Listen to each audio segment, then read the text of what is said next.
Hi students, I am Amrish Gupta, your maths teacher from Harimaya International School. In this video, I will teach you chapter 1, which is the relation function. This is exercise 1.1. Question number 1 is that determine whether each of the following relation are reflexive, symmetric and transitive. Question number 1 में कई parts हैं जिनमें हमें ये बताना है सब में कि इनमें से कौन कौन से रिलेशन रिफ्लेक्सिव हैं, कौन से सिमेट्रिक हैं और कौन से ट्रांजिटिव हैं। तो जैसे पार्ट 1 जो है इसका वो ये है, relation R in the set A equal 1 2 3 13 14 defined as R is equal to x y such that 3x - y is equal to 0। Relation R जो है वो इन द सेट ए है, यानी कि ए से ए में ही रिलेशन है।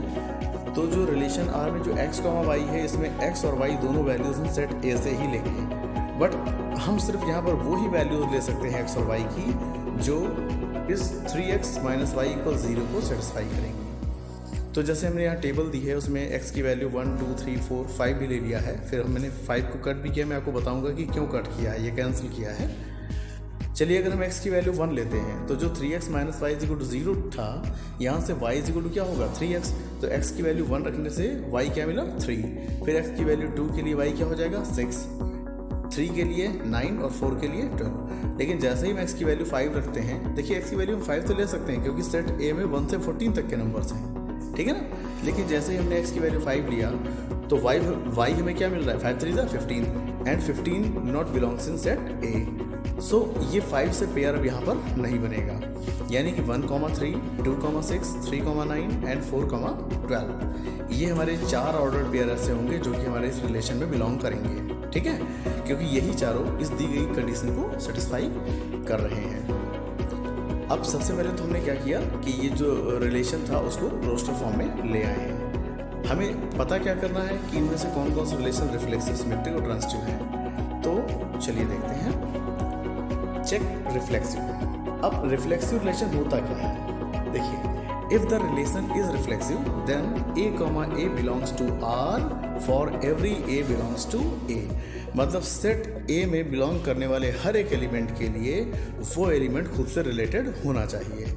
अब जैसे 1 जो है सेट A में है, ठीक है ना, लेकिन क्या 1 1 से ही रिलेटेड है? 1 का 1 से रिलेटेड होने का मतलब 1, 1 का रिलेशन R में होना। तो रिलेशन R में 1, 1 नहीं है, 2, 2 भी नहीं है, 3, 3 भी नहीं है, मतलब 1, 1 से लेकर के 14, 14 तक नहीं है, जबकि सभी को होना चाहिए था। इसलिए ये रिलेशन R रिफ्लेक्सिव नहीं हो सकता। Check symmetric. अब सिमेट्रिक चेक करते हैं। सिमेट्रिक में क्या होता है कि अगर डोमेन का कोई एलिमेंट A कोडोमेन के किसी एलिमेंट B से रिलेटेड है, तो कोडोमेन के उस एलिमेंट B का डोमेन के एलिमेंट B का कोडोमेन के A से भी रिलेटेड होना जरूरी है। मतलब अगर A, B R में है तो B, A भी R में होना चाहिए। अब देखिए, हमने जो अभी आपको रिलेशन लिखवाया है उसमें 1, 3 है। देखिए स्टूडेंट 1, 3 है, बट क्या 3, 1 इसमें है? नहीं है। तो जब 1, 3 इसमें है तो 3, 1 भी इसमें होना चाहिए था। अगर वो भी होता तो ये सिमेट्रिक होता, अदरवाइज नहीं। इसलिए ये रिलेशन सिमेट्रिक भी नहीं है। फिर इसके बाद आता है चेक ट्रांजिटिव। ट्रांजिटिव में क्या होता है, टू चेक वेदर ट्रांजिटिव और not if a, b belongs to R and b, c belongs to R, then a, c should also belong to R. अब जैसे 1, 3 R में है, 3, 9 भी है, बट क्या 1, 9 है? 1, 9 नहीं है, इसलिए R जो है यहाँ पर ये ट्रांजिटिव नहीं है। तो इस तरीके से जो ये क्वेश्चन नंबर 1 का पहला पार्ट रिलेशन जो है, this relation is neither reflexive nor symmetric nor transitive. Now, question number 7. Show that the relation R in the set A of all the books in a library of a college given by R is equal to x, y such that x and y have same number of pages is an equivalence relation.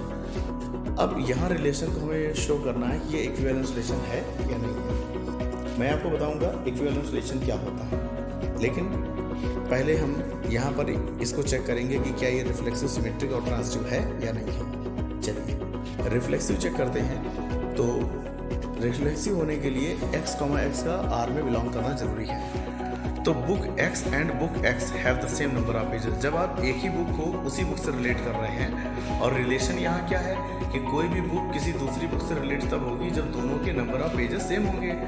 तो कोई भी book खुद से तो relate करेगी ही करेगी, क्योंकि किसी भी बुक में खुद के लिए नंबर ऑफ पेजेस सेम ही रहेंगे। सो यहाँ पर हर एक बुक खुद से रिलेट करेगी, इसलिए ये रिलेशन रिफ्लेक्सिव है।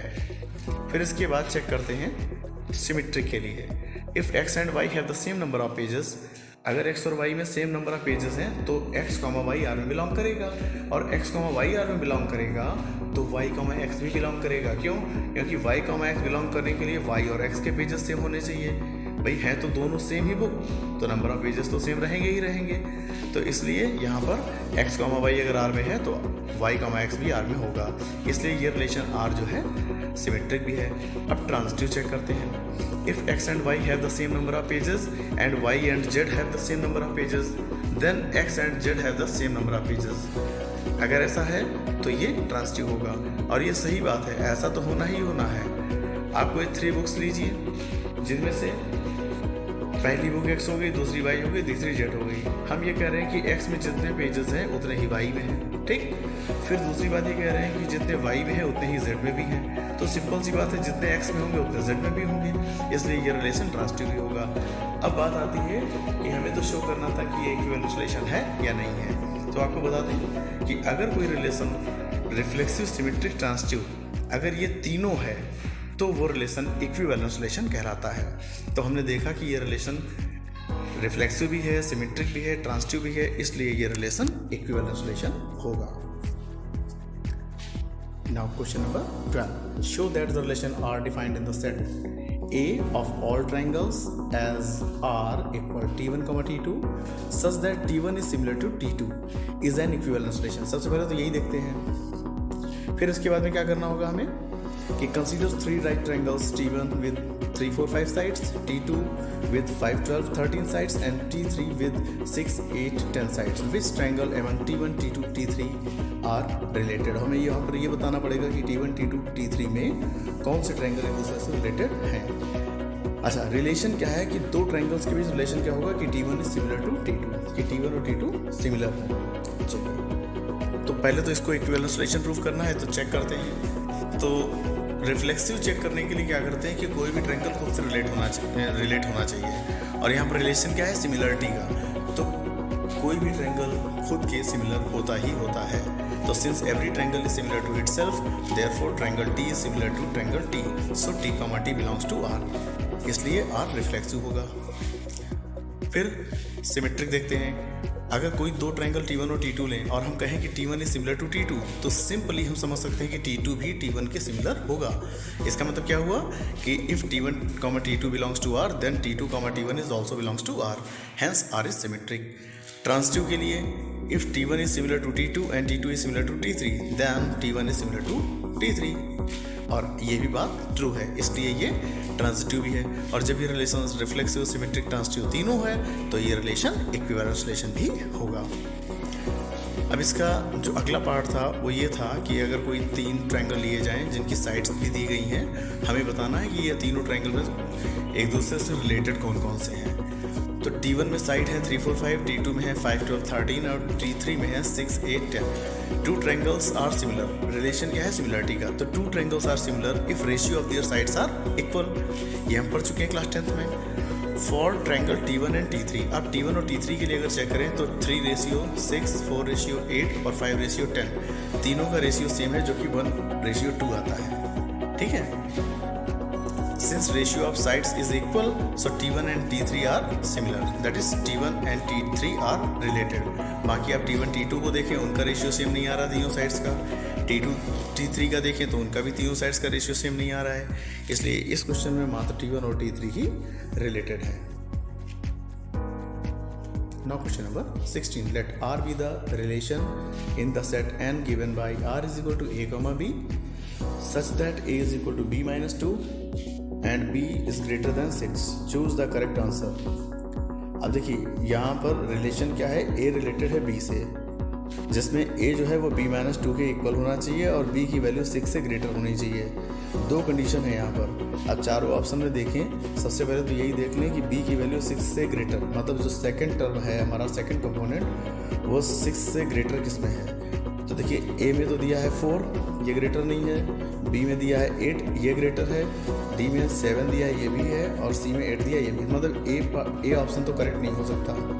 अब इसके बाद b में से 2 माइनस करने पर a मिल जाए, तो अगर b ऑप्शन देखें 8 में से 2 माइनस करते हैं तो 6 मिलता है, जबकि यहाँ क्या लिखा है 3, तो ये नहीं हो सकता। फिर अगर d पार्ट को देखें, इसमें 7 में से 2 माइनस करें तो 5 आएगा, जबकि यहाँ पर a क्या लिखा है 8, तो ये भी नहीं हो सकता।